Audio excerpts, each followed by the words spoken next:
La expulsaron, viuda, embarazada, con 3 hijos hambrientos.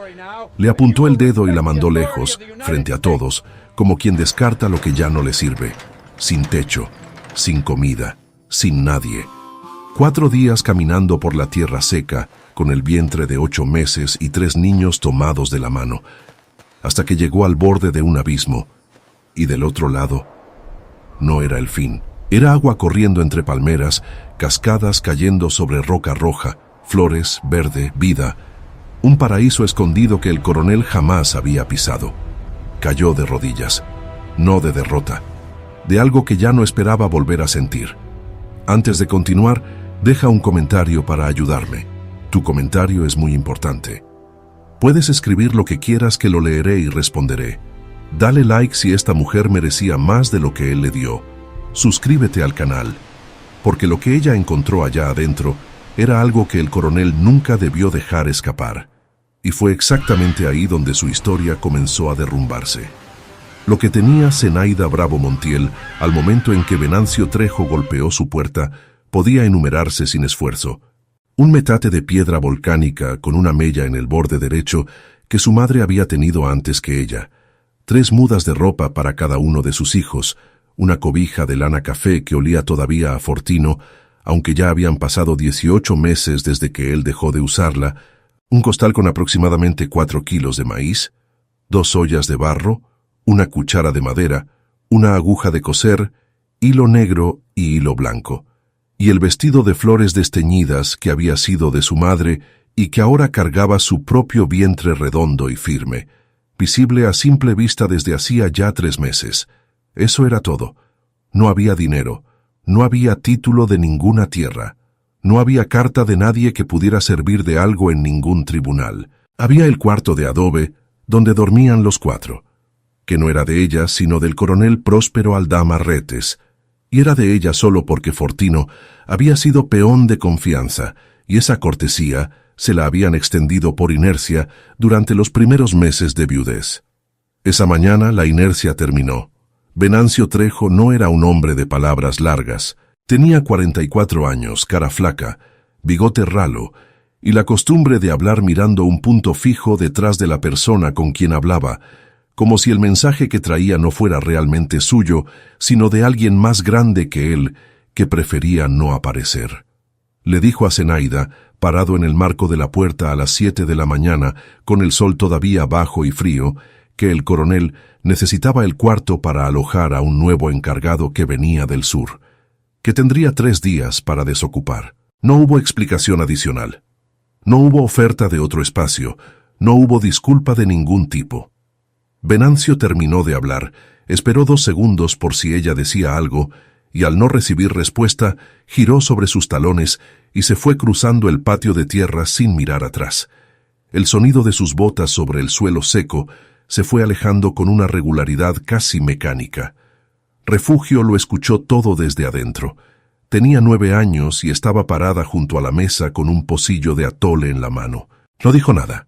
Miró a su madre de pie en el marco de la puerta y no preguntó, porque había aprendido en los últimos 18 meses que hay preguntas que no se hacen cuando el rostro de una persona tiene esa expresión particular que no es llanto y no es enojo, sino algo anterior a ambas cosas, algo que sucede antes de que el cuerpo decida qué va a hacer. Cástulo dormía todavía, a los 7 años, con la profundidad de quien no ha aprendido a despertar antes de tiempo. El pequeño Beto estaba acurrucado en la cobija café con los ojos abiertos, mirando el techo de tierra y palma, quieto con esa quietud de animal que percibe un cambio en el aire sin poder nombrarlo. Zenaida permaneció inmóvil en la puerta durante un tiempo que no supo medir. Afuera, el patio de la hacienda empezaba a llenarse de ruidos cotidianos. Alguien arrastraba una carreta. Alguien llamaba a un perro. El mundo de Llano Prieto continuaba exactamente igual que siempre, sin ningún registro de lo que acababa de ocurrir en esa puerta. Cuando finalmente entró y cerró, lo hizo sin hacer ruido. Fue al metate, recogió el maíz que había dejado en remojo la noche anterior y comenzó a moler. No porque necesitara hacerlo en ese momento. Lo hizo porque moler era algo concreto que podía hacer, y hacer algo concreto era la única manera que conocía de no quedarse parada en el centro del cuarto, pensando en los 3 días que acababan de comenzar a correr. Las manos sobre la piedra, el peso del cuerpo hacia adelante, el ritmo lento del metate que ya había aprendido a seguir sin pensar. Refugio se sentó en el petate con el pocillo todavía en la mano y la observó sin decir nada. El atole se enfrió. Había aprendido a cocinar con escasez antes de que la escasez fuera tan severa como lo fue después. Su madre le había enseñado, no con instrucción directa, sino con el ejemplo de quien hace las cosas de cierta manera, porque es la única manera que conoce y esa manera resulta con el tiempo ser también sabiduría. El maíz se remoja de noche para que al otro día cueza más rápido y con menos leña. El chile seco se tuesta antes de molerlo, y eso le saca un sabor que el chile fresco no tiene. Los frijoles se cocinan con epazote si hay, sin epazote si no hay, y en ambos casos se cocinan despacio porque los frijoles apresurados saben diferentes, y eso lo nota hasta el que nunca ha prestado atención a cómo saben los frijoles. Esas cosas no se decían. Se transmitían por el aire de las cocinas, por el olor de lo que se estaba haciendo, por la forma en que los dedos tocaban la masa para saber si necesitaba más agua sin que nadie tuviera que decir cuánta. Zenaida había recibido esa transmisión completa sin saber que la estaba recibiendo, y ahora, en el cañón con la leña justa y el maíz racionado y 4 bocas que alimentar, esa herencia era más concreta que cualquier otra cosa que su madre le hubiera dejado. La primera semana en el cañón había sido la prueba más directa de esa herencia. Con 4 kilos de maíz, un poco de chile seco que había guardado en el costal y las calabazas silvestres que encontraron creciendo cerca del río sin que nadie las hubiera sembrado, había producido comida para 4 personas durante 7 días, sin que ninguno se fuera a dormir con hambre real. No era abundancia, era exactitud. Era saber que el maíz en atole alimenta diferente que el maíz en tortilla, que la tortilla gruesa llena más que la delgada aunque use menos masa, que el chile añade algo al frijol que hace que el frijol alcance más, no porque sea magia, sino porque el sabor hace que el cuerpo sienta que ha comido cuando ha comido poco. Era la matemática del hambre, aprendida en cuerpo propio y transmitida de cuerpo a cuerpo durante generaciones, y Zenaida la manejaba con la fluidez de quien no sabe que está manejando nada, porque simplemente lo hace. Los niños comieron sin quejarse. Beto, a sus 5 años, había aprendido ya que ciertas cosas no se pedían cuando no había, y esa capacidad de adaptación que debería haber sido tierna en un niño de esa edad, pero que en cambio era precoz y un poco triste, era también lo que les permitía seguir funcionando como familia en condiciones que otra familia habría desintegrado. Cástulo comía lo que se le daba con una indiferencia práctica que era de su carácter más que de la situación. Refugio comía despacio, con atención, como si estuviera registrando cada bocado, y a veces dejaba un poco en su plato y lo pasaba silenciosamente al plato de Beto, sin que nadie se lo pidiera, y sin hacer ningún gesto que llamara atención sobre lo que estaba haciendo. Ese movimiento silencioso de Refugio, el plato hacia el hermano pequeño, fue la cosa que más cerca estuvo de romper a Zenaida en esas primeras semanas. No el desalojo, no la fiebre de Beto, no el peso de los documentos, sin saber si valdrían algo, sino eso, la niña de 9 años midiendo su propia hambre contra la del hermano de 5 con una precisión que no debería existir en un niño de 9 años. Ese era el daño invisible que el sistema del coronel Aldama producía sin necesidad de ningún acto directo. El daño que ocurre cuando los niños dejan de ser completamente niños antes de tiempo, cuando aprenden a calcular antes de aprender a jugar sin calcular. Zenaida lo sabía, y no había nada que pudiera hacer con ese saber excepto trabajar más rápido para que el momento en que Refugio necesitara calcular cuánto comer fuera lo más corto posible. Eso no era suficiente, pero era lo que había.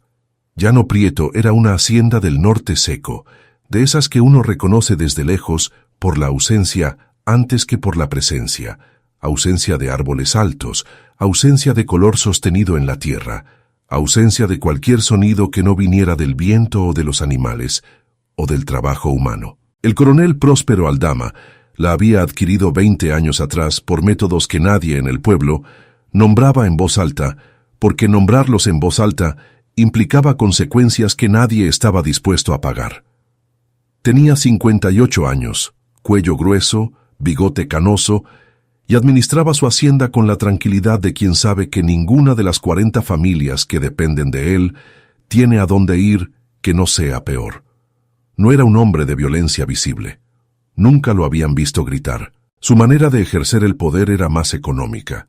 Una firma, una instrucción dada a Venancio, una decisión anunciada como si fuera la consecuencia lógica de algo que ya estaba determinado desde antes, como el clima o la sequía, como si él no fuera el autor, sino simplemente el mensajero de una realidad que existía independientemente de su voluntad.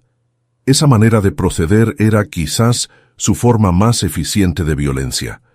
Zenaida lo sabía, no con las palabras exactas, pero sí con la comprensión que viene de haber vivido cerca del poder durante suficiente tiempo para conocer sus ritmos. Lo había entendido ya en el velorio de Fortino, cuando Aldama no se presentó y mandó a Venancio con un sobre que contenía 3 pesos y ninguna palabra escrita.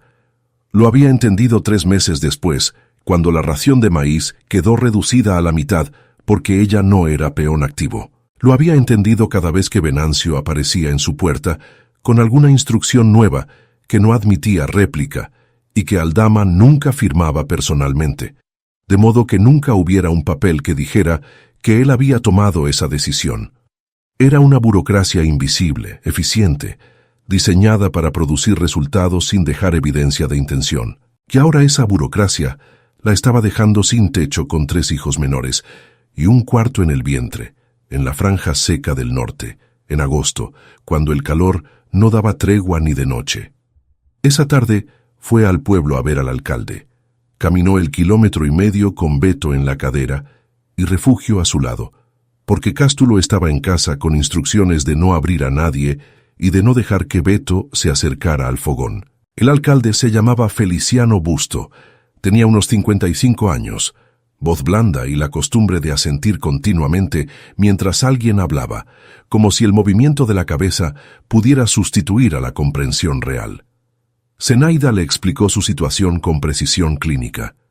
3 hijos menores, un cuarto en camino, desalojo en 3 días, ningún familiar en la región, ningún otro techo disponible. Habló sin levantar la voz, sin llorar, con la economía de palabras de quien sabe que tiene poco tiempo y que el tiempo que tiene debe usarse bien. Feliciano asintió a lo largo de todo el relato.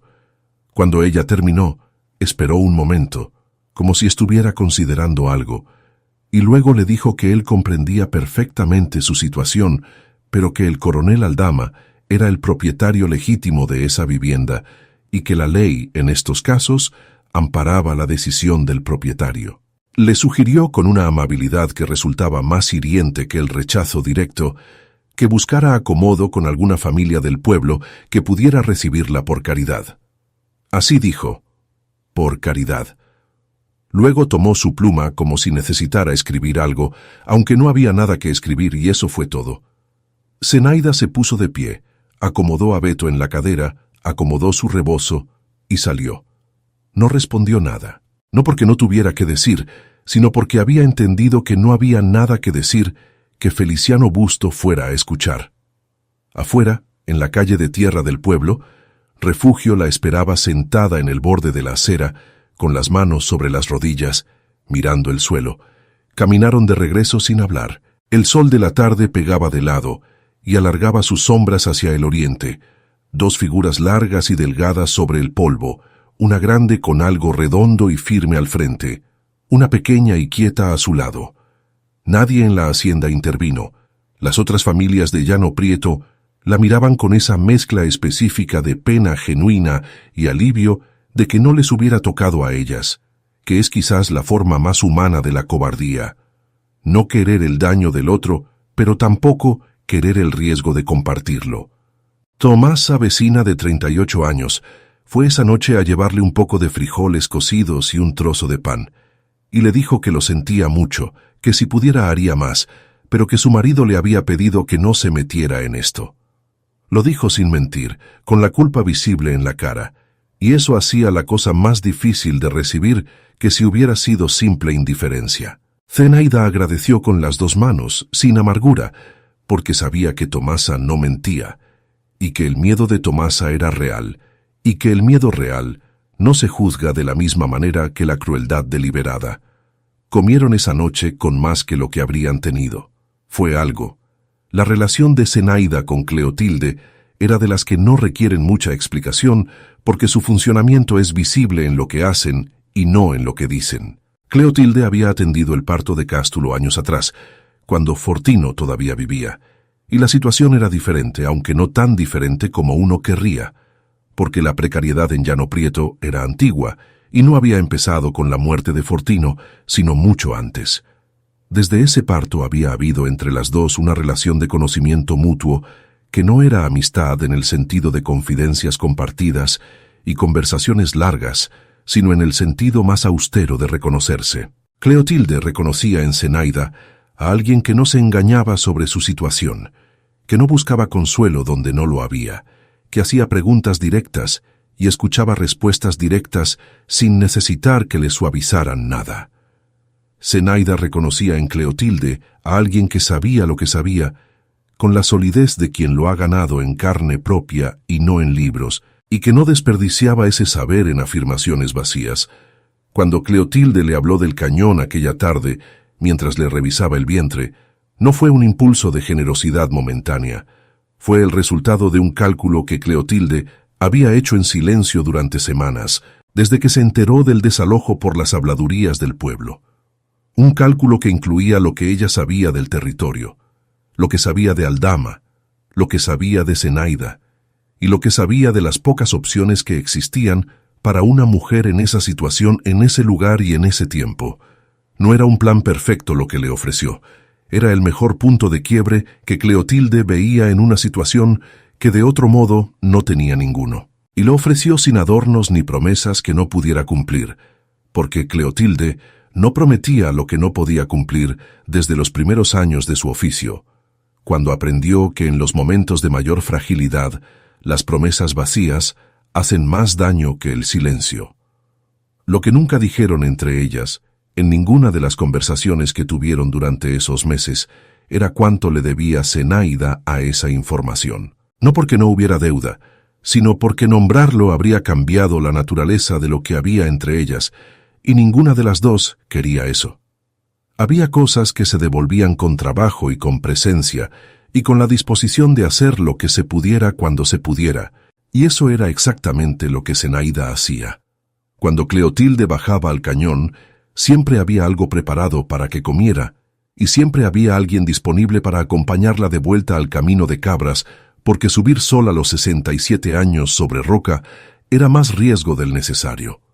Y cuando Cleotilde necesitaba algo del mercado del pueblo, que sus piernas ya no podían ir a buscar cómodamente, Refugio iba. Así funcionaba, sin nombrarlo. En el pueblo, mientras tanto, la historia de Zenaida circulaba con esa mezcla específica de admiración y comentario que tienen las historias de mujeres que hacen cosas que no se esperan de ellas. Admiración, porque lo que había hecho era innegablemente difícil, y requería algo que la gente reconocía aunque no siempre nombraba con claridad. Y comentario, porque había algo incómodo en una mujer viuda con 4 hijos, que se instalaba en tierra disputada y presentaba documentos legales al capataz del coronel.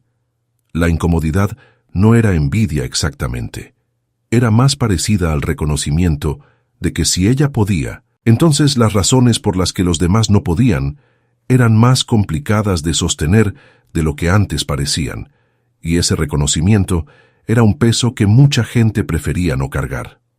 Tomasa, la vecina de Llano Prieto que le había llevado los frijoles la noche antes del desalojo, fue al mercado del pueblo un miércoles de octubre y se encontró a Refugio vendiendo calabaza. La niña estaba de pie junto a la canasta, con la postura recta de alguien que sabe que lo que hace importa y no necesita aprobación externa para saberlo. Tomasa compró 2 calabazas, pagó el precio que Refugio pedía sin regatear. y al final, mientras recogía su compra, le dijo a la niña que le dijera a su mamá que le mandaba un saludo.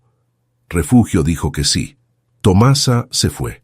No fue un gesto grande. Fue exactamente del tamaño que el miedo le permitía, y era honesto en sus límites, y Zenaida, cuando Refugio le contó, lo recibió así, del tamaño exacto que era, ni más ni menos. La visita al molino del pueblo había ocurrido unas semanas antes del desalojo, y Zenaida la recordaba ahora con una claridad que tenía algo de lección. Había acumulado durante meses un poco de lana hilando de noche, después de que los niños dormían, con fibra que había comprado con sus propios centavos ganados lavando ropa. Fue al molino con la lana envuelta en un trapo, con Refugio a su lado. El encargado, un hombre llamado Isidoro Cuevas, de unos 50 años, la recibió con cortesía hasta que ella dijo su nombre. Entonces Cuevas bajó la vista, acomodó papeles que no necesitaban ser acomodados y le explicó que no podía comprarle nada sin autorización del patrón, porque la lana producida en tierras de Llano Prieto era, según el acuerdo vigente, propiedad de la hacienda. Zenaida le explicó con una calma que le costó mantener que esa lana la había hilado ella de noche con fibra comprada por ella. Cuevas la miró con algo parecido a la vergüenza y repitió que no podía hacer nada. No era crueldad lo suyo, era miedo. El mismo miedo de Tomasa, el mismo miedo del alcalde, el mismo miedo que lo cubría todo en Llano Prieto, como el polvo que entraba por las grietas. Zenaida salió con la lana bajo el brazo y no dijo una palabra en todo el camino de regreso. Refugio tampoco preguntó nada. Ese era el sistema. No necesitaba ser malévolo para funcionar, solo necesitaba ser consistente. Cada puerta cerrada, cada formulario inexistente, cada hombre que bajaba la vista y decía que no podía hacer nada, construía una red invisible que no requería violencia abierta para producir sus efectos. El coronel Aldama nunca necesitaba estar presente en ninguna de esas escenas. Su firma no aparecía en ningún rechazo, su nombre no salía en ninguna conversación como el responsable directo de nada. Él simplemente existía en el centro de ese sistema como un sol que no necesita moverse para que todo gire a su alrededor. Fue Cleotilde Vargas quien le habló del cañón. Cleotilde tenía 67 años y había sido partera durante 40 de ellos, lo que significa que había visto nacer a casi todo el que vivía en el pueblo y en las haciendas de los alrededores, y que conocía el territorio con una precisión que no era de mapa, sino de pies y de urgencia. Mientras revisaba el vientre de Zenaida con manos expertas y calladas, le habló de lo que había más allá del filo de piedra roja que la gente llamaba el Espinazo. Un cañón al que muy pocos habían bajado, agua corriendo al fondo, palmas y tierra húmeda que en nada se parecía a la tierra seca de arriba.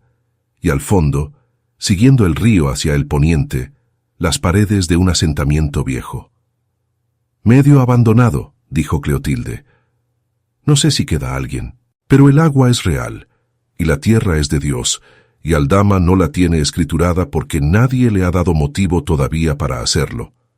Dijo esto último sin énfasis especial, como dato, como geografía, como si estuviera describiendo el camino a un pozo conocido y no la única posibilidad que Zenaida tenía en ese momento. Zenaida escuchó sin interrumpir. No hizo preguntas inmediatas. Agradeció, recogió a Beto que se había dormido en el petate de Cleotilde y volvió a su cuarto. Esa noche no durmió. No porque el embarazo le doliera, aunque dolía, sino porque algo en lo que Cleotilde había dicho se le había instalado en el pecho con la firmeza de una astilla. Pequeña, precisa, imposible de ignorar. El cañón, el agua, la tierra que nadie había reclamado todavía, y los documentos que Cleotilde mencionó de pasada, casi como nota al pie, que en ese asentamiento viejo, si quedaba algo, podría haber papeles de la gente que vivió ahí antes, papeles de concesión de agua, los que buscaba Aldama, quizás, sin haberlos encontrado nunca. Astilla. Esa era la palabra exacta. No era esperanza todavía. La esperanza requiere certeza de posibilidad, y Zenaida no tenía ninguna certeza sobre nada que estuviera debajo de ese filo de piedra roja.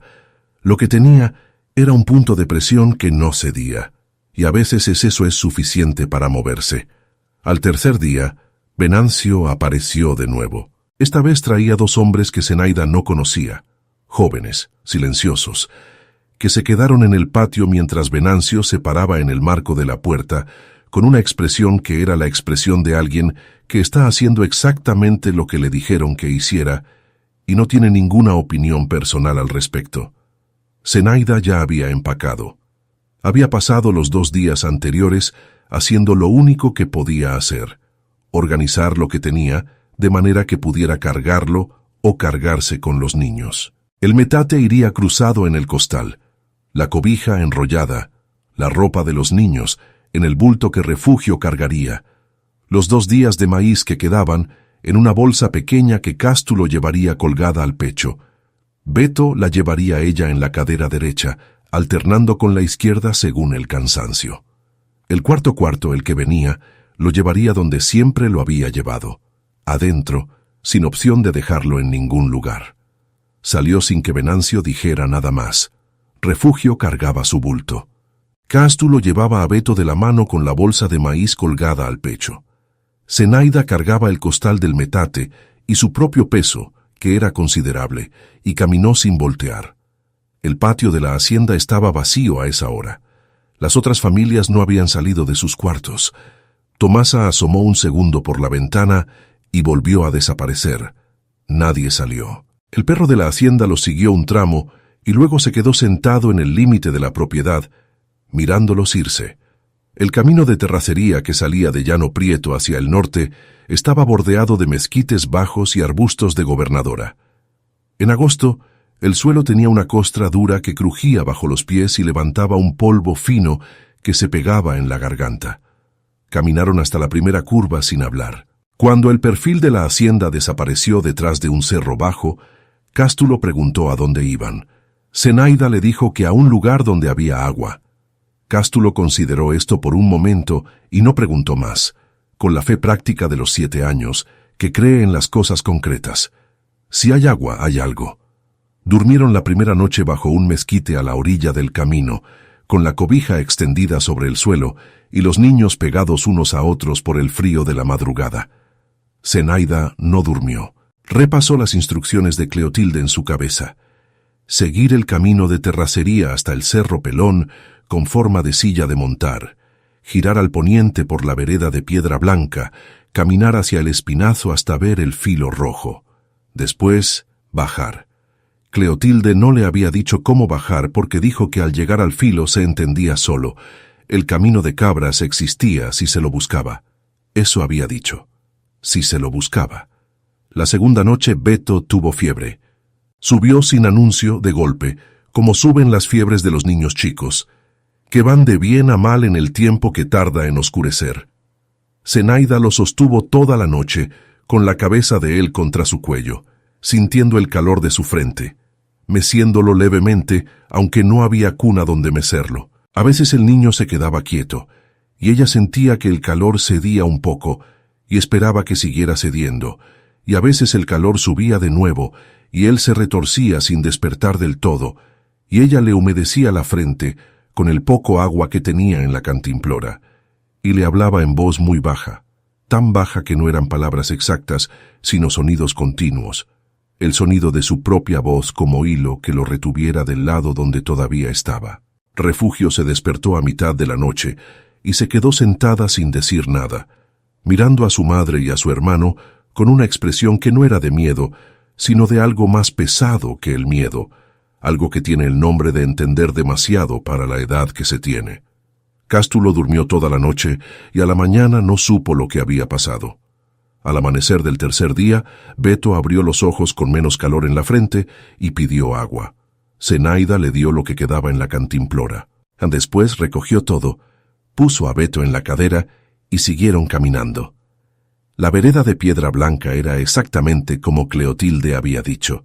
No era un camino, sino una sugerencia de camino, una línea de piedras más claras que el suelo a su alrededor, que solo se veía si se sabía que estaba ahí. Zenaida la siguió hacia el poniente con los niños detrás y el sol todavía bajo a su espalda. El paisaje cambió gradualmente a medida que se alejaban de la terracería. Menos gobernadora, más roca, el suelo más irregular, los cerros más cercanos. El calor subía conforme subía el sol. Beto no pesaba más que siempre, pero sus brazos lo sentían diferente, como si la noche anterior le hubiera dado a su cuerpo una densidad nueva. Fue Refugio quien vio primero el filo rojo. Dijo simplemente, «Ahí está». Y estaba, una línea de piedra encarnada que cortaba el horizonte, con la nitidez de algo que el terreno no hubiera podido hacer solo, sino que parecía deliberado, como si alguien hubiera trazado una raya entre el mundo de arriba y lo que había abajo. Caminaron hacia él sin apresurarse. No había energía para apresurarse. Cuando llegaron al borde y miraron hacia abajo, ninguno de los cuatro dijo nada durante un tiempo que Zenaida no supo medir. El cañón se abría debajo del espinazo, con una generosidad que contrastaba de manera casi violenta con todo lo que habían cruzado para llegar. Agua corriendo entre piedras con el sonido de algo vivo y constante, palmas altas que movían levemente sus coronas, tierra de un verde oscuro y húmedo que en nada se parecía a la tierra seca de arriba, cascadas pequeñas que caían desde los farallones de roca naranja y roja, flores silvestres en las orillas del río, y al fondo, entre la vegetación espesa, las paredes grises de lo que alguna vez había sido un asentamiento de piedra. Todavía en pie, todavía ahí. Beto apretó la mano de su madre. No dijo nada. Tenía la frente todavía tibia de la fiebre de la noche anterior, y los ojos abiertos, con esa apertura específica de los niños cuando ven algo que no esperaban. Cástulo dio un paso hacia el borde para ver mejor, y Zenaida lo jaló hacia atrás por instinto sin pensar. Refugio estaba parada a su izquierda con las manos colgadas y miraba hacia abajo con una expresión que Zenaida no supo descifrar del todo, algo entre el asombro y el cálculo, la mirada de alguien que está evaluando una cosa y al mismo tiempo entendiéndola. Zenaida se arrodilló. No fue una decisión, fue lo que hicieron sus rodillas antes de que ella les diera ninguna instrucción. Se arrodilló en la roca caliente con el vientre hacia adelante y los ojos en el verde de abajo, y algo dentro de ella que había estado apretado durante muchos meses, demasiados meses para contarlos bien, se asentó. No cedió. Se asentó. ¿Qué es diferente? Ceder es perder. Asentarse es encontrar el suelo. El descenso tomó casi 2 horas por el camino de cabras que existía si se lo buscaba, como había dicho Cleotilde, y que efectivamente estaba ahí para quien tuviera paciencia de buscarlo, una línea de pisadas y marcas en la roca que zigzagueaba entre la piedra con una lógica que era de animal antes que de humano. Zenaida bajó con Beto en la cadera y el costal del metate cruzado al pecho, encontrando el equilibrio a cada paso con la atención total del cuerpo. Refugio bajó detrás sin quejarse, apoyándose en la roca cuando necesitaba. Cástulo bajó con la energía impredecible de los 7 años, saltando entre piedras con una alegría que no había mostrado en días y que a Zenaida le dolió en el pecho de una manera que no tenía nombre exacto. Una mezcla de alivio y de reconocimiento de todo el tiempo que él había pasado sin poder ser completamente niño. Cuando llegaron al fondo y el agua del río les tocó los pies descalzos, Beto se echó a reír. Un sonido limpio, corto, sin motivo más específico que el frío del agua y la sorpresa de encontrarla real después de haberla visto solo desde arriba. Hacía semanas que Zenaida no lo escuchaba reír con esa naturalidad, y el sonido le llegó al pecho con una fuerza que no esperaba, como llega el agua a tierra seca. De golpe, sin preámbulo, cambiando el color de todo. Había cosas del cañón que ninguno de los 4 esperaba y que tardaron días en volverse parte del paisaje normal. El sonido del río de noche, que al principio parecía demasiado constante, demasiado cercano, y que después de 3 noches se volvió la cosa que hacía que el silencio de la noche no fuera silencio vacío, sino silencio lleno. Los pájaros de la madrugada, que en Llano Prieto eran pocos y discretos, y que aquí eran muchos y ruidosos, con cantos que Zenaida no había escuchado antes y que Cástulo intentó clasificar con un sistema propio que incluía nombres que él inventaba basándose en lo que el canto le recordaba. El color del agua del río que cambiaba con la hora del día. Verde oscuro al mediodía, cuando el sol pegaba directo en el fondo de piedra, casi negro en la sombra de las palmas, transparente en los remansos, donde el fondo era de arena fina que el agua había llevado y depositado con paciencia de siglos. Beto fue el primero en meterse al río. Lo hizo sin pedir permiso el tercer día, de la manera en que los niños de 5 años hacen las cosas cuando el cuerpo quiere algo y el cuerpo actúa antes de que la cabeza consulte con nadie. Entró por la orilla de piedra plana, con los pies primero, con una expresión de concentración absoluta en el frío del agua contra sus tobillos, luego sus rodillas, luego su cintura, hasta que el agua le llegó al pecho y él se quedó quieto en el remanso, con los brazos extendidos para el equilibrio, mirando hacia adelante con la expresión de quien ha descubierto algo que no tenía nombre hasta ese momento. Zenaida lo vio desde la orilla sin detenerlo, porque el remanso era poco profundo, y la corriente era suave, y porque el sonido de Beto riendo en el agua era un sonido que había extrañado sin saber exactamente que lo había extrañado hasta escucharlo de nuevo. Cástulo aprendió a nadar esa misma semana, con el método que solo puede describirse como la combinación de voluntad total y ausencia de técnica que produce, en algunos niños, resultados impredecibles. Se tiró al agua de cabeza en el remanso, sin saber que nadar implicaba algo distinto a simplemente moverse en el agua, se hundió, emergió escupiendo, y decidió que lo que había hecho era el principio correcto de algo que podía seguir perfeccionando. En 3 días, podía cruzar el remanso de un extremo al otro con una combinación de brazadas y patadas que no se parecía a nada convencional, pero que lo llevaba a donde quería ir, que es la función básica de saber nadar. Refugio no se metió al agua hasta el 5.º día. Cuando lo hizo, fue despacio, con los pies primero como Beto, probando la temperatura y la corriente antes de comprometer el resto del cuerpo, evaluando el fondo con los dedos de los pies como si verificara que era lo que parecía ser. Cuando finalmente se sentó en el agua con el río hasta la cintura y cerró los ojos durante un segundo, Zenaida, que la miraba desde la orilla, no dijo nada y no hizo nada sino quedarse quieta, porque había algo en ese momento que requería quedarse quieta y dejarlo ser. El cañón los cambió a todos de maneras que no podían nombrarse con precisión, porque ocurrían despacio y sin anuncio. Ocurrieron en el color de las mejillas de Beto después de las primeras semanas, que recuperaron algo que habían perdido en los meses de llano prieto. Ocurrieron en la manera en que Cástulo dormía, que era más profunda y más larga que antes, con el cuerpo más quieto en la cobija.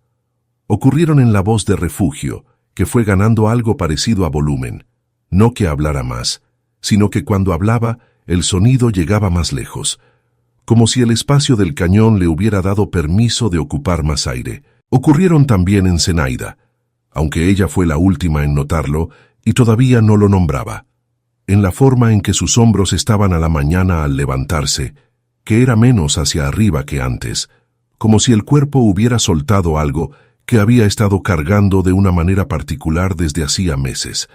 No todo el peso, parte. El asentamiento era más sólido de lo que parecía desde arriba. 4 cuartos de piedra construidos con una economía de medios que revelaba inteligencia más que pobreza. Las paredes tenían 1 metro de grosor. Los techos estaban parcialmente caídos, pero las estructuras estaban en pie.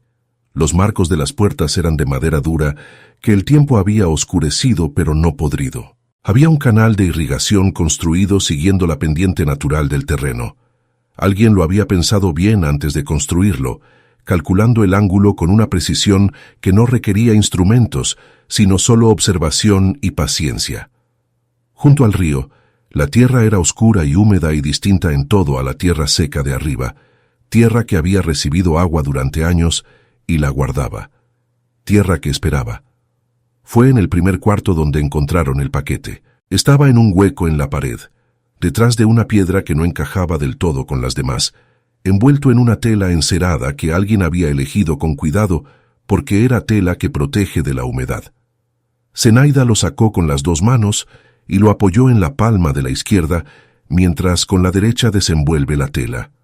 Adentro había un conjunto de documentos doblados. papel amarillento, tinta sepia, letra apretada. Los miró durante un momento sin comprender nada de lo que decían, porque Zenaida no sabía leer. Entonces llamó a refugio. La niña se acercó, tomó el primer documento con los 2 dedos, con una delicadeza que nadie le había enseñado y que vino sola, como vienen ciertas cosas cuando se entiende el peso de algo sin que nadie lo explique. Lo estudió en silencio. Tenía 9 años y había ido a la escuela del pueblo por 2 años antes de que todo cambiara. Tiempo suficiente para aprender a descifrar letras, aunque no siempre a entender el sentido legal de lo que esas letras formaban. Leyó en voz muy baja, lentamente, con la concentración visible de quien está decodificando más que leyendo. Zenaida la escuchó sin moverse, sentada en el suelo de piedra con Beto dormido sobre su regazo y Cástulo afuera explorando el río con instrucciones de no alejarse. Lo que Refugio leyó era una concesión de agua, otorgada décadas atrás a una familia cuyo apellido ya no existía en la región, según lo que la niña pudo entender entre las palabras que conocía y las que tenía que adivinar por contexto. Los documentos describían el derecho de uso sobre el río que corría por el cañón, sobre el canal de irrigación, sobre la tierra cultivable en un radio de tantos metros a cada lado del cauce. No había nombre del coronel Aldama en ninguna parte. No había el sello de Llano Prieto. La concesión no había sido anulada en ninguno de los documentos que Refugio pudo leer. Había sido simplemente olvidada, o abandonada, o enterrada detrás de una piedra por alguien que supo que algún día podría valer. Zenaida escuchó a su hija leer hasta que terminó el último documento. No hizo preguntas inmediatas. Tomó los papeles de las manos de Refugio con cuidado, los dobló exactamente como estaban antes, los envolvió de nuevo en la tela encerada y los guardó en el fondo del costal debajo de la ropa de los niños. Después se quedó quieta un momento mirando el suelo de piedra del cuarto. Afuera, el río hacía su sonido continuo. Adentro, el silencio era del tipo que no pesa, sino que espera. No sabía exactamente cómo usarlos. No sabía si un notario les daría validez o si habría alguna manera de que Aldama los desacreditara. No sabía si había alguien en ese pueblo o en el siguiente que pudiera ayudarla a entender lo que valían esos papeles y lo que no valían. Lo que sí sabía, con la certeza práctica con que conocía cuándo el maíz alcanzaría y cuándo no, con la misma certeza con que había entendido que el cuarto de adobe no sería suyo para siempre, aunque nadie se lo dijera en palabras directas, era que esos documentos valían algo. No sabía exactamente qué, pero algo que Aldama no tenía. Y en el mundo que conocía, que el coronel no tuviera algo que ella sí tenía, era ya una diferencia que no existía la mañana anterior. En los días que siguieron, Zenaida construyó lo mínimo necesario. Tapó los techos con ramas y lodo, trabajo que tomó 3 días, porque el lodo había que mezclarlo con fibra vegetal para que no se rajara con el calor, y la fibra había que recogerla de las palmas y picarla con una piedra. Y todo ese proceso requería más tiempo del que le sobraba, pero lo hizo porque el tiempo era exactamente lo que tenía, si no tenía nada más. Limpió el canal de irrigación que estaba parcialmente tapado por sedimento y por plantas que habían crecido donde no debían. Lo limpió con las manos y con una rama que endureció al fuego, metro a metro, siguiendo la dirección del agua que intentaba pasar. Cuando el canal quedó limpio y el agua volvió a correr por él con la presión correcta, Zenaida se quedó mirándolo durante un tiempo sin hacer nada más. Era una satisfacción muy pequeña y completamente real. Plantó lo poco que tenía. Unas semillas de chile y de calabaza que Cleotilde le había mandado con una muchacha del pueblo, metidas en una bolsita de manta con una nota que Refugio leyó en voz alta.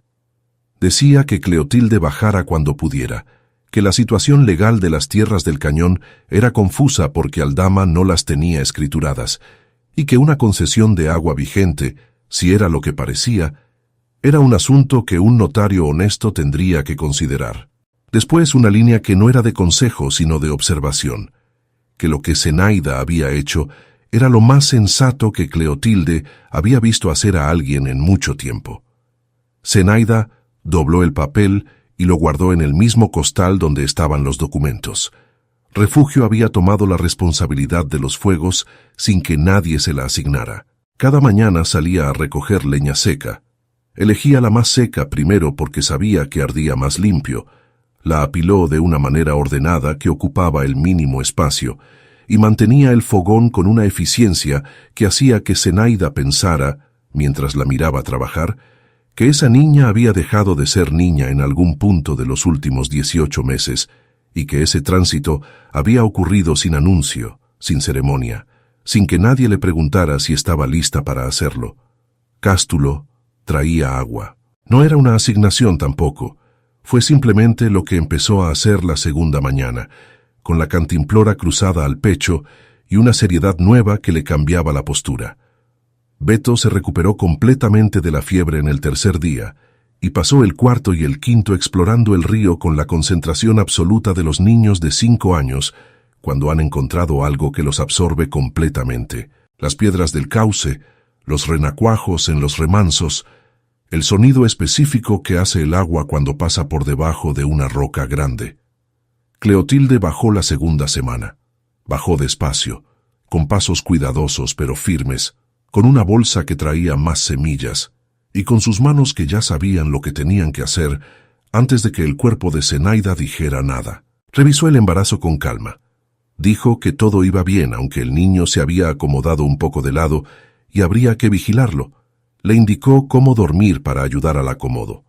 Después miró los cuartos reparados, el canal limpio, la milpa recién sembrada junto al río. No dijo que era impresionante, porque no era el tipo de mujer que decía esas cosas. Lo que dijo fue que el canal estaba bien hecho, y que si el ángulo seguía correcto por toda su longitud, el agua llegaría hasta el cuarto sector de tierra sin necesidad de ninguna bomba. Eso fue todo. Antes de subir, Cleotilde le dijo que la noticia de que la viuda de Fortino se había establecido en el cañón ya había llegado al pueblo, que Aldama lo sabía, que era cuestión de tiempo. Zenaida lo escuchó sin cambiar de expresión. Cleotilde esperó, por si había alguna pregunta, y al no haber ninguna emprendió el ascenso por el camino de cabras con la lentitud cuidadosa de sus 67 años. Zenaida la vio subir hasta que desapareció detrás de la roca, y después volvió a lo que estaba haciendo. Venancio apareció 2 semanas más tarde. Lo vio bajar desde el camino de cabras con esa manera suya de moverse que era eficiente y un poco mecánica, como si el cuerpo hubiera aprendido a ejecutar instrucciones sin necesidad de involucrar voluntad propia. Zenaida seguía trabajando cuando él llegó al nivel del río. Era la primera vez que Venancio bajaba al cañón en su vida. Eso se notaba en cómo miraba el lugar, sin el hambre del que quiere algo, sino con la perplejidad del que ve algo que no esperaba encontrar. Los cuartos reparados, los niños jugando junto al agua, la milpa con sus primeros brotes visibles junto al canal limpio, el río haciendo su sonido de cosa viva e indiferente. Venancio le transmitió el mensaje con la misma eficiencia burocrática con que transmitía todos los mensajes. El coronel consideraba que esas tierras eran de jurisdicción confusa y que mientras se aclaraba la situación legal, Zenaida debía desocupar para evitar complicaciones. No había plazo establecido, no había firma en el mensaje, no había nombre visible de nadie que hubiera tomado esa decisión. Era el sistema funcionando como siempre. Zenaida escuchó hasta que Venancio terminó. Después se limpió las manos en el rebozo, fue al primer cuarto, buscó en el fondo del costal por debajo de la ropa de los niños y volvió con los documentos envueltos en la tela encerada. Los extendió sin explicación, sin introducción, sin comentario de ningún tipo. Venancio los tomó con sus manos. Los miró. Hubo un silencio durante el cual Zenaida pudo ver en la cara del capataz el momento exacto en que entendió que esos papeles existían y que no sabía qué hacer con ellos. Se fue con ellos sin decir nada más. Aldama los recibió esa tarde. Los mandó con un mensajero al notario del pueblo, un hombre de 62 años llamado Librado Ochoa, que tenía fama de ser meticuloso y que no le debía favores personales al coronel, aunque sí le debía respeto profesional, que es una deuda diferente y con límites diferentes. Ochoa tardó 3 días en responder. La respuesta fue escrita, en papel oficial de su notaría, y llegó a manos de Aldama un martes por la tarde. Decía que la concesión de agua tenía un vacío legal genuino. La concesión original no había sido anulada formalmente, y mientras no lo fuera, existía un argumento jurídicamente válido, aunque disputado, de derecho de uso sobre el cauce y sobre las tierras adyacentes que describía.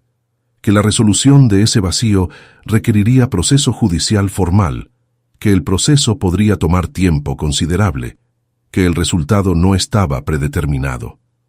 Aldama leyó el papel 2 veces. Después lo dobló y lo dejó sobre su escritorio y no dijo nada. Venancio estaba en el cuarto y esperó por si había alguna instrucción. No la hubo. Aldama tomó su vaso de agua y bebió. Eso fue todo lo que pasó esa tarde en la sala grande de la hacienda de Llano Prieto. Venancio Trejo tardó varios días en entregar los documentos a Aldama. No fue demora intencional, sino la demora de alguien que no sabe exactamente qué tiene en las manos y prefiere no actuar hasta entenderlo mejor. Venancio había trabajado para Aldama durante 12 años, y en esos 12 años, su principal habilidad había sido la de ejecutar instrucciones con eficiencia y sin opinión propia visible. No era un hombre de iniciativa, era un hombre de respuesta, y los documentos que Zenaida le había extendido representaban algo para lo que no tenía instrucción previa y que por tanto no sabía cómo procesar dentro de su sistema habitual de funcionamiento. Los examinó esa noche solo en su cuarto, a la luz del quinqué, sin entender bien lo que decían, pero sí entendiendo que eran papeles con sellos y con fechas y con la letra formal de los documentos que cuentan, distinta de la letra de los papeles que no cuentan. Pasó un rato mirándolos, los dobló de nuevo y los guardó en el cajón donde guardaba las cosas que necesitaba atender y que no sabía cómo atender todavía. Al día siguiente no dijo nada al coronel. Al tercer día los llevó. Lo que Aldama sintió al recibirlos fue algo que nadie pudo ver, porque Aldama no mostraba lo que sentía, no por disciplina especial, sino porque a lo largo de los años había desarrollado una cara que era, en lo esencial, idéntica en todos los estados internos. El mismo cuello grueso, el mismo bigote canoso, el mismo ritmo lento al moverse. Pero Venancio, que llevaba 12 años leyendo esa cara en la única medida en que era legible, notó que Aldama tomó los documentos y los miró más tiempo del que solía mirar cualquier papel. Notó que Aldama dijo que ya, con la voz en el tono exacto de siempre, pero un segundo más tarde de lo normal. Y notó que cuando Venancio salió del cuarto, Aldama no llamó a nadie más para ninguna otra instrucción en las siguientes 2 horas, lo que era inusual, porque Aldama siempre tenía algo que delegar. Aldama era un hombre que había construido su poder sobre la certeza de que la tierra que él no reclamaba todavía era tierra que nadie reclamaría antes que él, porque reclamarla requería recursos que sus peones no tenían, y conocimiento que sus peones no tenían, y determinación sostenida que sus peones no tenían, porque el hambre y el agotamiento son enemigos eficientes de la determinación sostenida. Ese cálculo había funcionado durante 20 años en Llano Prieto. Había funcionado con las 40 familias, con los comerciantes del pueblo, con los funcionarios municipales que preferían no complicarse. Que no hubiera funcionado con una viuda de 31 años, que no sabía leer pero que sabía encontrar un camino de cabras y guardar papeles en el fondo de un costal, era algo que Aldama no podía nombrar directamente, porque nombrarlo requería admitir que el cálculo había fallado, y los hombres como Aldama no admiten que sus cálculos fallan. Lo que admiten, en el mejor de los casos, es que las circunstancias cambiaron de una manera que nadie podía prever. Eso era más tolerable. Las circunstancias cambiaron. Él no se equivocó. Las circunstancias. Lo que Aldama decidió no decir en voz alta era que había subestimado a Zenaida, no como error personal de juicio, sino como consecuencia del sistema en el que operaba, que era un sistema diseñado para que las personas en la situación de Zenaida no tuvieran los recursos para hacer lo que ella había hecho. El sistema había fallado en ese caso particular. Eso era un problema de ingeniería, no de carácter. Se corregiría con el tiempo. Por el momento, el cañón era un problema menor que requería más costo del que valía resolver directamente, y los problemas que cuestan más de lo que valen se ignoran hasta que dejan de ser problemas o hasta que el costo cambia.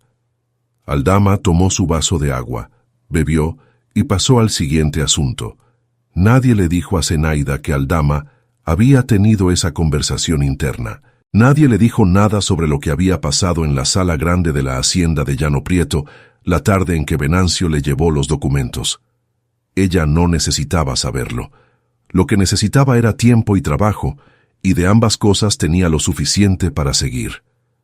El parto llegó 6 semanas después de que llegaron al cañón, un poco antes de lo que Cleotilde había calculado. Llegó de noche, con la velocidad impredecible de los cuartos partos, que el cuerpo ya conoce el camino y lo recorre sin preguntar permiso. Cleotilde estaba presente, porque había bajado esa tarde a hacer la revisión de la semana, y cuando sintió lo que el cuerpo de Zenaida le decía, decidió quedarse. Refugio también se quedó.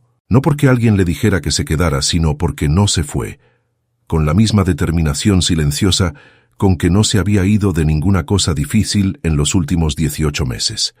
Fue un parto largo en la primera parte y rápido en la segunda. Zenaida lo vivió hacia adentro, con los dientes apretados y la atención puesta en lo que el cuerpo iba haciendo, sin grito y sin queja sostenida, solo el sonido breve e involuntario que el dolor arranca antes de que la voluntad pueda controlarlo. Refugio sostuvo su mano.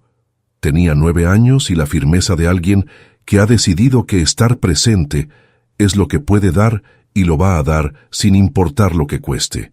Cleotilde trabajaba con las manos que sabían, con esa eficiencia calmada de quien ha asistido demasiados partos para perder la cabeza ante ninguno, pero sigue tomándolos en serio porque sabe que cada uno es el único para la persona que lo vive. La criatura nació antes de que el gallo cantara. Era una niña, sana, con pulmones que funcionaban y voz que lo anunciaba. Cleotilde la limpió, la envolvió en el trapo que había preparado y la puso en los brazos de Zenaida. Zenaida la recibió y la miró. En el momento más difícil del parto, cuando el dolor era mayor que cualquier otra cosa, le había llegado un nombre. No había pensado en ningún nombre con anticipación, no había tenido tiempo ni energía para esa clase de previsión. Pero en ese momento el nombre había estado ahí, completo y claro. Luciana. Sin razón que pudiera explicar después. Solo que era ese y no otro. Le dijo el nombre a Cleotilde, que lo repitió una vez como para verificar que lo había escuchado bien. Después, Cleotilde fue a acostar a los niños que se habían quedado dormidos en el otro cuarto y dejó a Zenaida sola con la recién nacida en los brazos. Afuera, el río corría su sonido continuo. Las palmas movían sus coronas con el aire de antes del amanecer. Zenaida sostuvo a Luciana con las 2 manos y la miró durante un tiempo largo sin decirle nada, solo mirándola, memorizando su cara con la atención exacta de quien sabe que ese momento es irrepetible y quiere guardarlo completo. Los meses que siguieron fueron de trabajo sostenido y de espera. La milpa creció. El canal siguió funcionando. Los techos reparados resistieron las primeras lluvias de septiembre, mejor de lo que Zenaida había esperado, porque el lodo mezclado con fibra, como Cleotilde le había dicho, sí aguantaba. Luciana engordó con la rapidez de los recién nacidos que están bien alimentados. Beto empezó a caminar con ella de la mano por las orillas del río, con una seriedad de hermano mayor que le quedaba un poco grande, pero que llevaba con orgullo. Cástulo aprendió a nadar en el remanso del río, con una técnica que era completamente suya y que no se parecía a ninguna técnica convencional, pero que funcionaba. Refugio aprendió a leer los documentos con más fluidez a medida que los repasaba, y fue ella quien le explicó a Zenaida, una tarde con los 2 sentadas en el suelo del primer cuarto, que la concesión describía un derecho sobre el río y la tierra que no era de nadie que siguiera vivo, pero que tampoco había sido transferido legalmente a nadie que siguiera vivo, lo que significaba que estaba en un limbo del que alguien que supiera moverlo podía sacar algo. Aldama no mandó a nadie más al cañón. Sus abogados le habían explicado que un desalojo procesal en terreno de jurisdicción disputada con una mujer embarazada que ahora tenía un recién nacido y con documentos que un notario había calificado como jurídicamente válidos, aunque disputados. Era un proceso que tomaría tiempo y dinero, y que generaría ruido en un momento en que él prefería no generar ruido. Decidió ignorar la situación, que era su manera de ganar sin tener que aparecer, de no nombrar lo que no quería nombrar, de dejar que el tiempo hiciera lo que él no quería hacer directamente.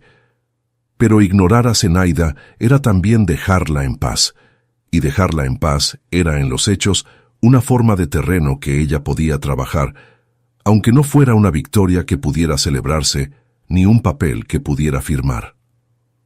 Hubo un domingo de octubre en que Zenaida fue al pueblo. Subió sola porque Cleotilde podía quedarse con los niños, por el camino de cabras que ya conocía de memoria, con los pies aunque no podía dibujarlo.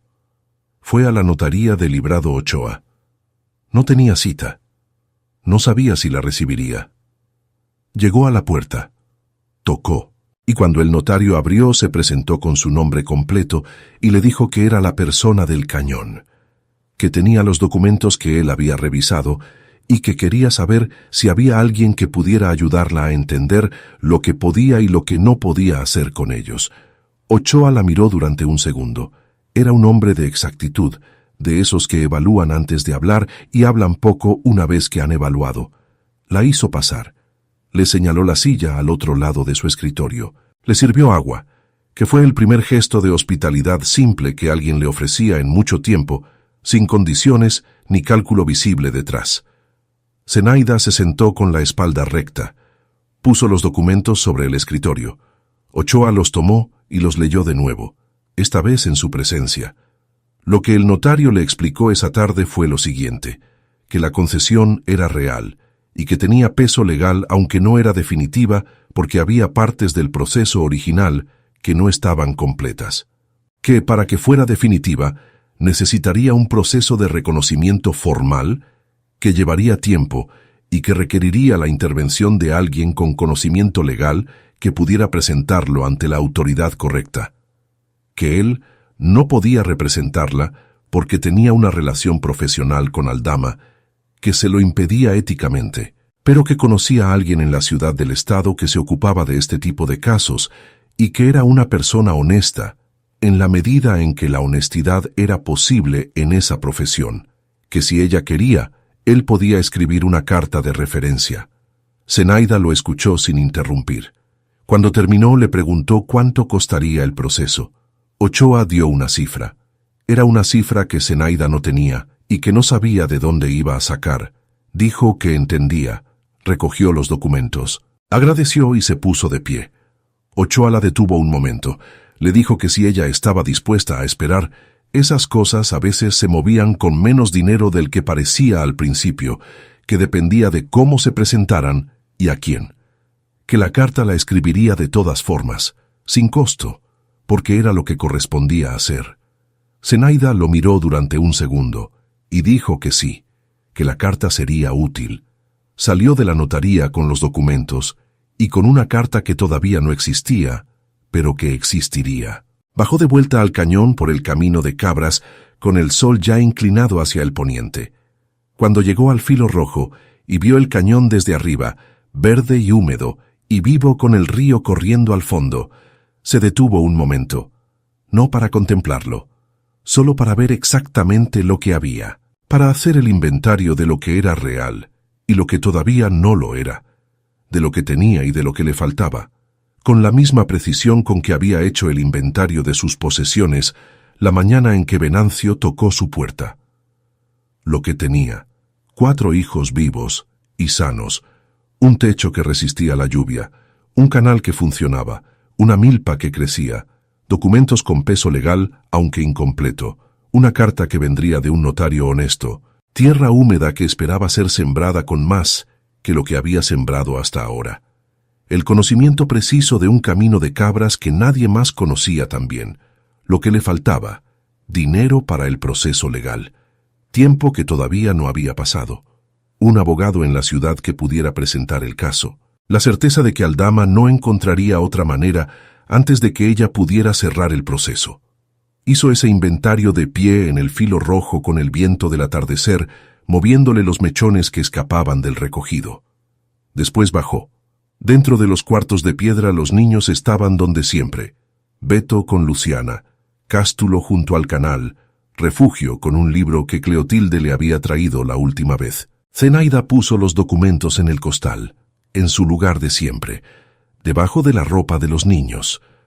Prendió el fogón para la cena. El fuego tomó con la segunda cerilla, que era buena señal porque la leña estaba seca, y el olor del humo mezclado con el olor del río y de la tierra mojada era el olor que el cañón tenía a esa hora de la tarde, un olor que en pocas semanas había empezado a significar algo que la palabra casa no cubría del todo, pero que tampoco tenía otro nombre mejor. Las semanas pasaron con el ritmo del trabajo que no termina, pero tampoco aplasta, porque hay una diferencia entre el trabajo que se hace para alguien más bajo condiciones, que no se eligieron, y el trabajo que se hace en tierra propia, aunque sea tierra disputada. La milpa siguió creciendo. Luciana empezó a reconocer los rostros con esa concentración específica de los bebés de 2 meses, que han descubierto que los rostros son la cosa más interesante del mundo. Beto aprendió a sembrar junto a su madre, con la seriedad de los 5 años, cuando se les da algo real que hacer, enterrando la semilla con el dedo a la profundidad exacta que ella le mostraba, cubriendo con la palma, esperando. Cástulo ayudó a extender el canal otros 20 metros hacia el sur, donde la tierra estaba todavía sin trabajar y donde la pendiente era lo suficientemente suave para que el agua llegara sin problema. Refugio fue al pueblo el primer sábado del mes siguiente y entregó la carta de Ochoa en la dirección que el notario le había dado. Una oficina en la ciudad del estado donde trabajaba el abogado honesto. La respuesta tardó 3 semanas. Llegó también al pueblo, al cuidado de Cleotilde que guardaba la correspondencia de Zenaida, porque era la única dirección que existía para recibirla. Era una carta corta, en papel oficial, que decía que el caso tenía mérito suficiente para ser examinado y que el abogado en cuestión estaba dispuesto a tener una conversación preliminar sin costo si Zenaida podía presentarse en la ciudad en la fecha indicada. Cleotilde se la llevó personalmente al cañón, bajando sus 67 años por el camino de cabras con paso lento y firme, y leyó la carta en voz alta, porque Refugio no estaba en ese momento. Zenaida escuchó. No sonrió. Asintió una vez. Ir a la ciudad requería dinero para el transporte y tiempo fuera del cañón. El dinero lo resolvió de la manera que había resuelto todo lo demás, vendiendo lo que tenía, que era vendible. Tenía ya suficiente calabaza para vender parte en el mercado del pueblo, que era un mercado pequeño pero real, y el precio de la calabaza ese mes era mejor de lo habitual, porque había habido sequía en otras partes de la región y la oferta era escasa. Vendió también trabajo. 2 días lavando ropa para familias del pueblo, trabajo que no le agradaba especialmente, pero que pagaba lo que pagaba y que servía para lo que servía. El tiempo fuera del cañón lo resolvió Cleotilde, sin que Zenaida se lo pidiera. Dijo que se quedaría con los niños los días que hiciera falta, que no era la primera vez que cuidaba hijos de alguien más, y que no sería la última. El viaje a la ciudad fue el primero que Zenaida hacía en muchos años. Fue en un camión de madera que salía del pueblo los miércoles temprano y llegaba a la ciudad a mediodía. El camino era largo y polvoroso, y el camión hacía ruido de cosa que estaba llegando al límite de lo que podía hacer, pero llegó. La ciudad era más grande de lo que Zenaida recordaba de la única vez anterior que había estado, cuando era niña, y su madre la llevó por motivos que ahora no recordaba. Las calles eran de adoquín gris. Los edificios tenían 2 o 3 pisos. Había tiendas y oficinas y gente caminando con esa prisa específica de quien está acostumbrado a que el tiempo valga dinero. La oficina del abogado estaba en el segundo piso de un edificio de cantera con una escalera de madera que crujía y una sala de espera con 3 sillas y un escritorio atendido por un joven de cara seria que la recibió con cortesía correcta, sin calidez, pero sin desprecio. Esperó 20 minutos. Después la hicieron pasar. El abogado se llamaba Evaristo Palafox y tenía unos 45 años. cara de quien ha dormido mal muchas noches por trabajo y no por preocupación personal, y una manera de escuchar que era de las pocas cosas que Zenaida encontró en esa ciudad que no requería ningún ajuste ni interpretación de su parte. Escuchaba cómo se escucha cuando lo que el otro dice importa y tiene consecuencias. Le explicó la situación con la misma precisión clínica con que le había explicado su situación al alcalde Feliciano Busto meses atrás, pero con más información disponible ahora y con los documentos sobre el escritorio entre los dos. Palafox los tomó, los leyó, hizo 3 preguntas precisas sobre fechas y sobre el estado del asentamiento cuando ella llegó. Tomó notas breves en un papel. Lo que Palafox le dijo al final de la reunión fue lo siguiente: que la concesión era más sólida de lo que parecía a primera vista, porque había un elemento en el proceso original que él sabía cómo completar, que era un registro catastral que correspondía a esa tierra, y que nunca había sido borrado del archivo municipal, aunque tampoco había sido actualizado en décadas. Que si ese registro podía vincularse a la concesión, el argumento legal se volvía considerablemente más fuerte. Que no era garantía, porque nada en el derecho era garantía, pero que valía la pena intentarlo. Que su honorario por el proceso completo era una cantidad que él nombraba con claridad, sin rodeos, y que si ella no tenía ese dinero, ahora podían hablar de un acuerdo de pago diferido contra una porción de lo que se produjera en la tierra si el proceso prosperaba. Zenaida escuchó la cifra. Era grande, era real. Era la clase de cifra que un año antes le habría parecido imposible de cualquier manera. Le dijo a Palafox que necesitaba pensar. Él dijo que entendía. Le dio 3 días. Zenaida pasó esa noche en la ciudad, en un cuarto de alquiler que costaba poco y olía a cal y a madera húmeda. No durmió bien, no porque el cuarto fuera malo, sino porque en la oscuridad, sin los ruidos del río y sin el peso de los niños dormidos junto a ella, la cabeza tenía más espacio para moverse, y ese espacio lo ocupó con cálculo, lo que tenía, lo que podía producir, lo que podría producir si el proceso prosperaba, lo que pasaría si no prosperaba. Hizo ese cálculo durante horas, con la misma exactitud con que había racionado el maíz bajo el mezquite, con la misma exactitud con que había medido el ángulo del canal, y al amanecer, cuando el ruido de la calle empezó a entrar por la ventana, había llegado a una conclusión que no era optimismo, pero tampoco era derrota, que el acuerdo de pago diferido era la única manera posible, y que si Palafox era honesto, y Ochoa le había dicho que lo era, la única garantía real que tenía era precisamente que él necesitaba que el proceso prosperara para cobrar.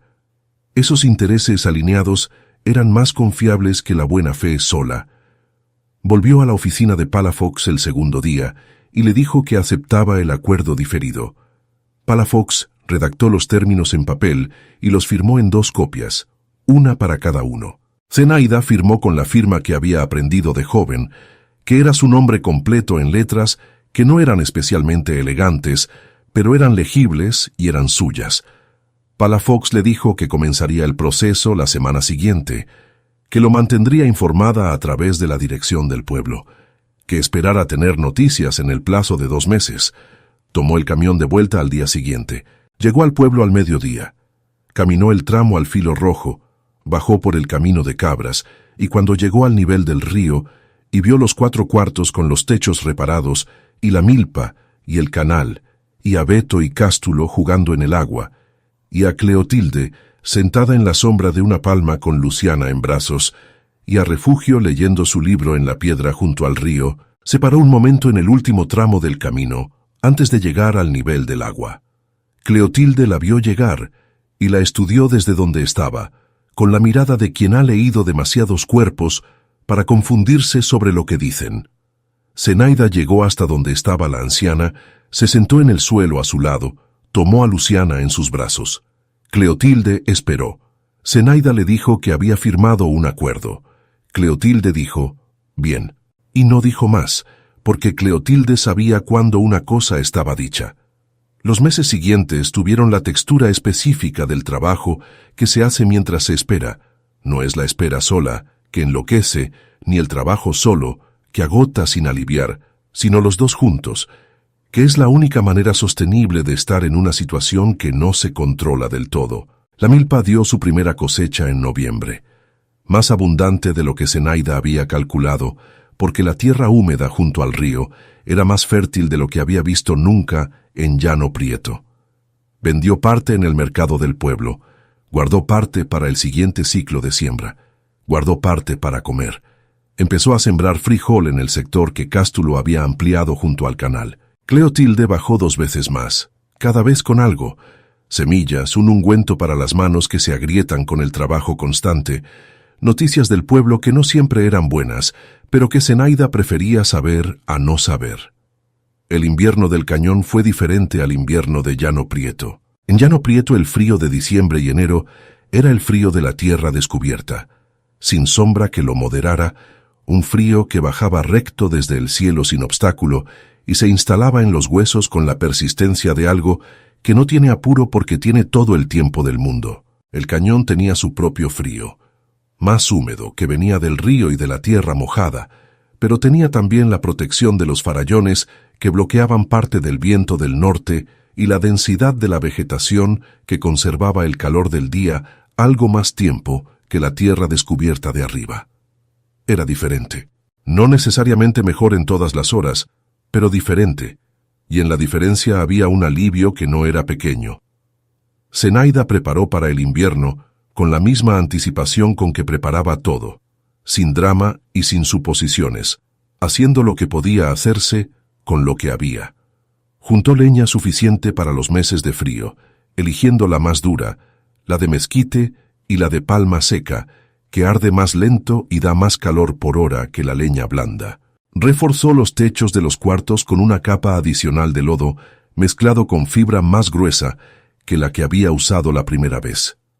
Hizo 2 cobijas adicionales con la técnica que su madre le había enseñado y que requería paciencia más que habilidad: atar tiras de tela con tiras de palma seca en capas que se superponen y que retienen el calor porque tienen más superficie que una tela sola.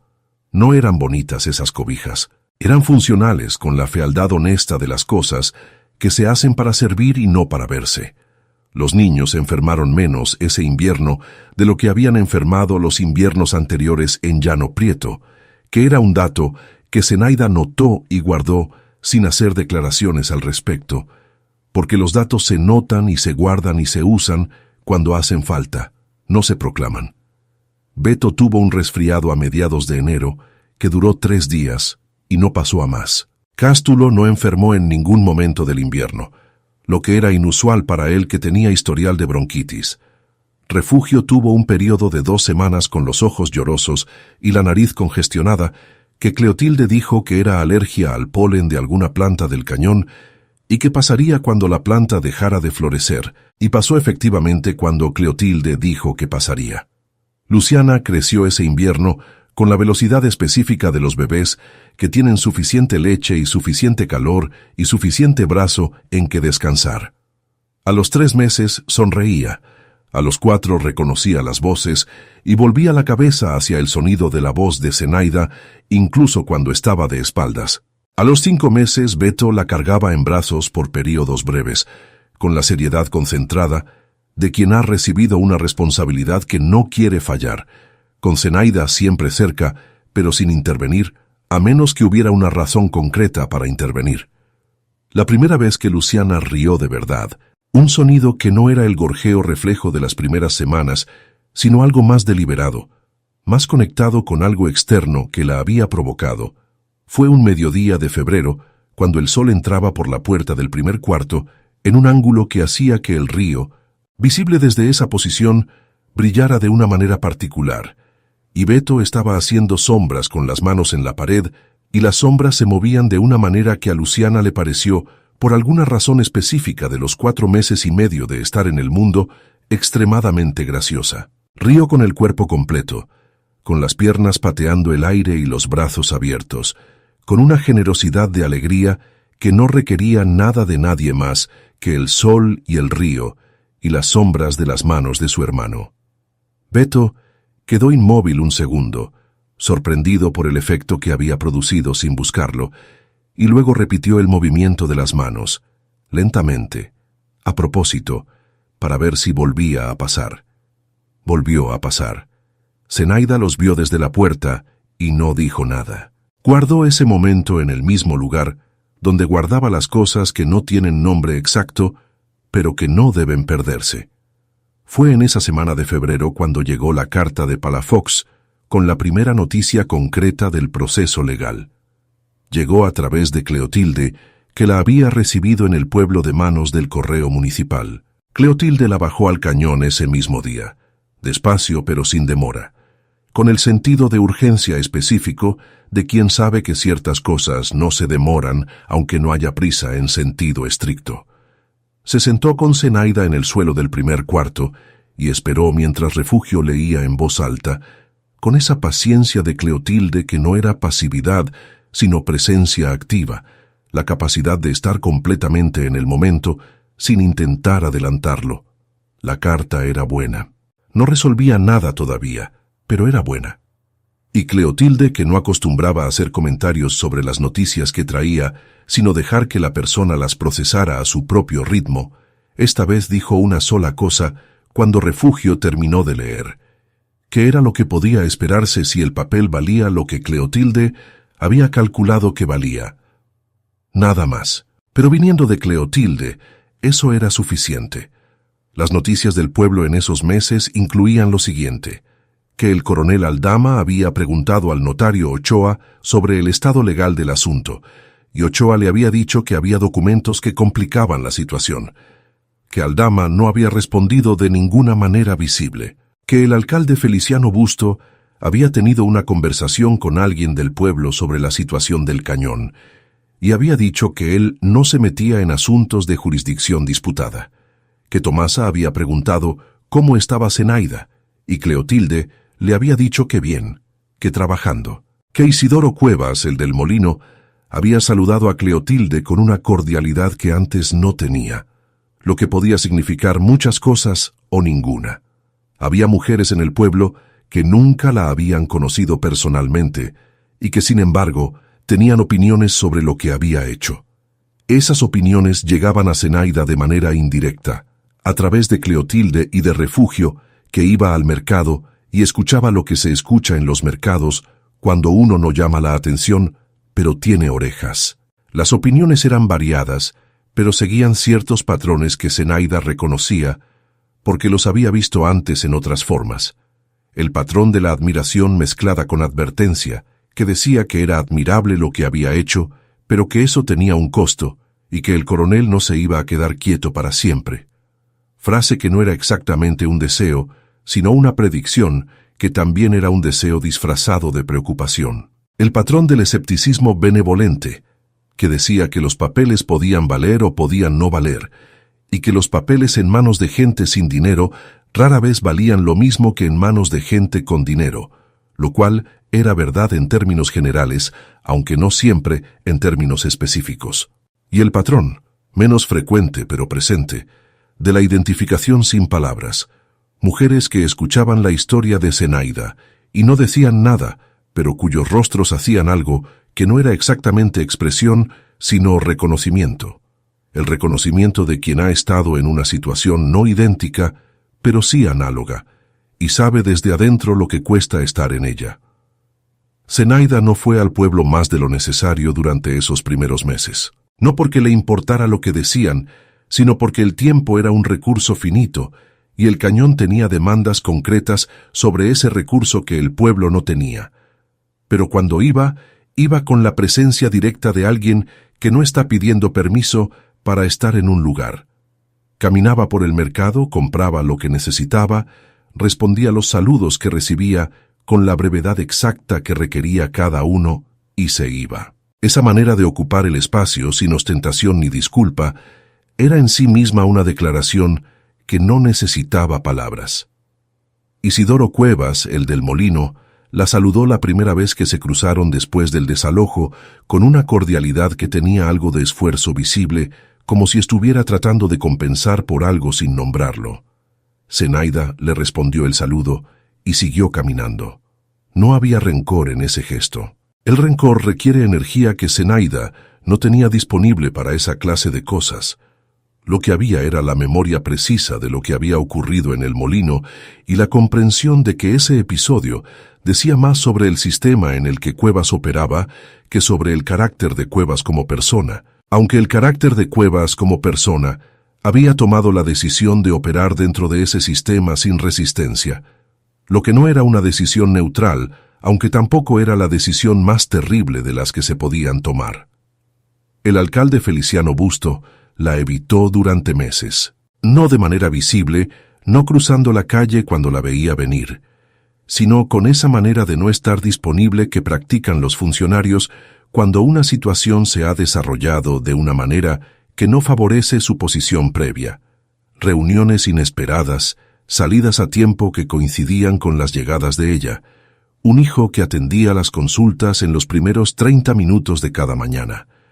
Zenaida no fue a buscarlo porque no necesitaba nada de él en ese periodo, pero era consciente de la evasión y la registraba con la misma precisión con que registraba todo.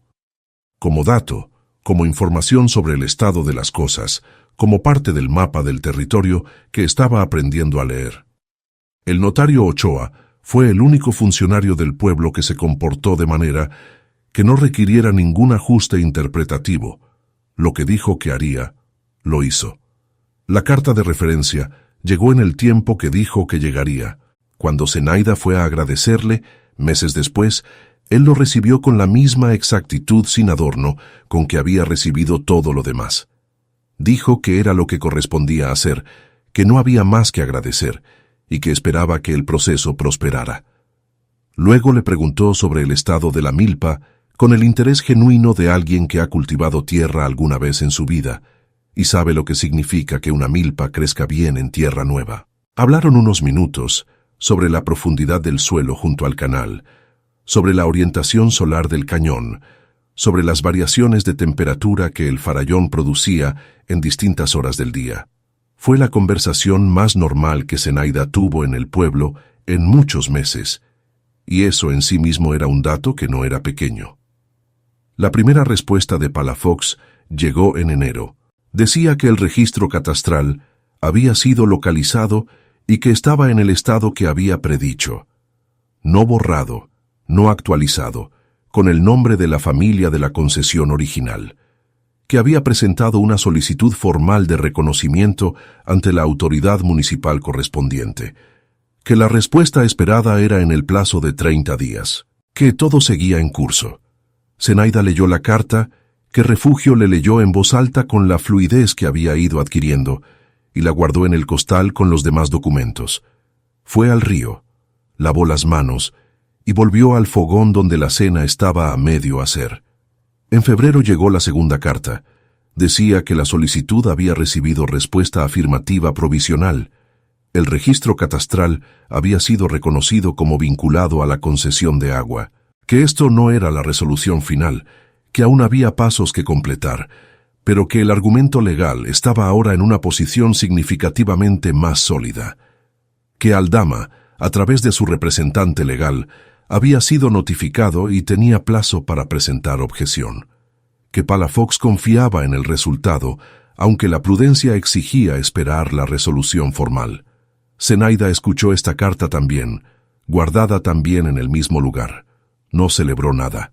Tampoco fingió que la carta no era importante, porque lo era. Simplemente la guardó y siguió con lo que estaba haciendo, que era aprender a hacer queso con la leche de una cabra que Cleotilde le había traído 2 semanas antes, no porque el queso fuera urgente, sino porque era una habilidad más, y cada habilidad más era tierra más firme bajo los pies. La resolución formal llegó en abril. Era un documento oficial, con sellos y firmas de la autoridad municipal, que reconocía el derecho de uso sobre el cauce del río y las tierras adyacentes descritas en la concesión original en favor de quien acreditara habitarlas y trabajarlas. No decía el nombre de Zenaida directamente, porque los documentos legales de ese tipo rara vez decían nombres directos en la primera instancia, pero decía suficiente para que Palafox en la carta que acompañaba al documento oficial le explicara que esto equivalía en los hechos a un reconocimiento de su derecho de uso, y que Aldama podría intentar apelar, pero que el terreno legal para hacerlo era ahora considerablemente más estrecho y que la probabilidad de éxito de una apelación era baja. Fue Refugio quien leyó esa carta en voz alta, con Zenaida sentada en el suelo de piedra del primer cuarto, con Luciana en brazos, con Beto y Cástulo afuera en el río. La niña leyó hasta el final. Después dobló el papel con cuidado y lo apoyó en el suelo entre las dos. Hubo un silencio. Zenaida miró el documento oficial durante un tiempo sin decir nada. Después miró a Refugio. Refugio la miraba con esa expresión suya que no era de celebración sino de algo más quieto y más firme. Algo que Zenaida reconocía porque era la expresión que había aprendido a tener ella misma, la de quien sabe que una cosa está hecha, pero que lo que sigue no es descanso sino otra cosa que hacer. Aldama no apeló. Sus abogados le habían dicho que la apelación era posible, pero que el resultado probable era desfavorable y que el proceso generaría atención que él prefería no generar. Decidió no apelar. Esa decisión nunca se anunció. Nadie fue a decirle a Zenaida que el coronel había decidido no apelar. Simplemente el plazo de apelación pasó sin que nada ocurriera, y ese no ocurrir fue el único registro de la derrota de Aldama, una derrota que nunca sería nombrada como tal porque nombrarla habría requerido admitir que había habido una batalla, y él nunca admitiría que había habido una batalla con una viuda del cañón.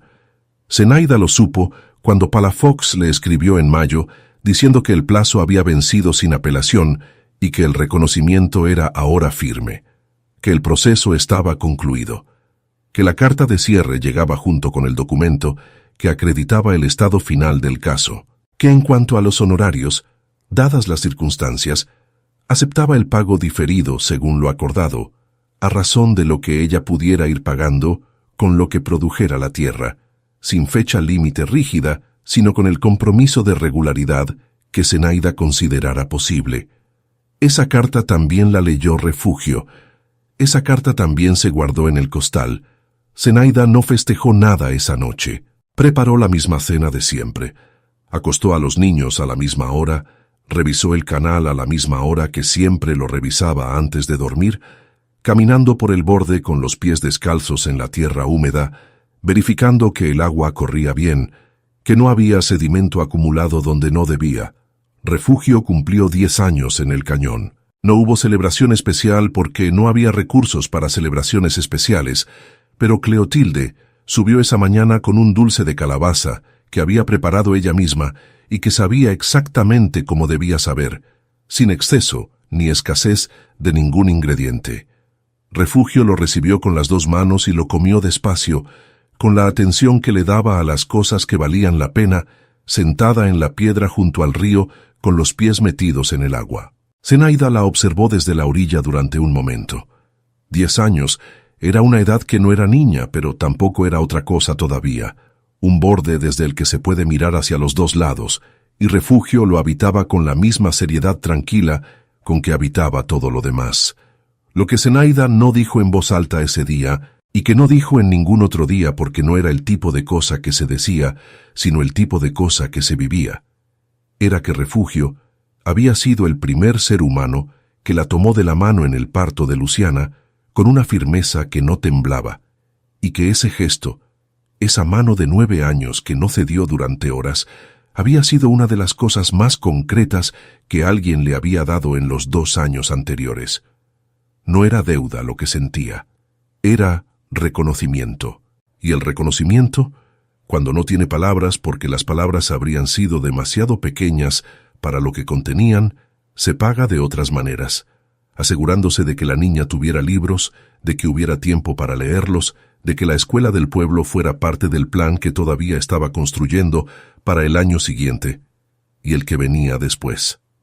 Hubo un atardecer en junio, varios meses después del día en que llegaron al cañón, en que se sentó en la orilla del río con Luciana dormida en los brazos. Los 3 mayores estaban en el agua, Cástulo nadando en el remanso con su técnica imposible que funcionaba de todas formas. Refugio con los pies dentro mirando cómo el agua partía alrededor de sus tobillos, Beto de pie en la orilla opuesta, lanzando piedras chicas al centro, con esa concentración absoluta de los 5 años. La luz caía sobre los farallones rojos y los iba tiñendo de naranja y luego de morado. Despacio, con la indiferencia tranquila de la luz que no tiene apuro. Zenaida pensó que no sabía cuánto tiempo duraría esto, ni qué pasaría el año siguiente, ni el que venía después. Pensó que podía haber algo que Aldama o alguien como Aldama encontrara para complicar lo que estaba establecido, porque los sistemas no cambian de un documento y hay muchas maneras de hacer daño que no requieren tribunales. Pensó que Refugio iba a necesitar más escuela de la que podía darse en el cañón, y que eso iba a requerir soluciones que todavía no tenía. Pensó que el queso estaba saliendo bien, y que si seguía saliendo bien, podría vender en el mercado del pueblo con regularidad. Pensó todo eso con claridad y sin pánico, sentada en la orilla del río con su hija dormida en los brazos y el sonido del agua que no pedía permiso a nadie para seguir corriendo, que era la mejor descripción que ella conocía de cómo quería estar en el mundo. Luciana abrió los ojos un momento, miró la luz de los farallones sin ninguna opinión al respecto porque tenía 4 meses y la luz todavía era solo un hecho sin significado, y volvió a dormirse. Zenaida la acomodó mejor en sus brazos. Beto gritó algo desde la orilla opuesta sobre el tamaño de la piedra que acababa de encontrar. Cástulo respondió que no era tan grande. Refugio no dijo nada, pero sí miró, con esa mirada suya que evaluaba y guardaba. El río corría. Los farallones se pusieron morados. La luz siguió cayendo. ¿Por qué nadie habló entonces? ¿Alguien hablaría hoy?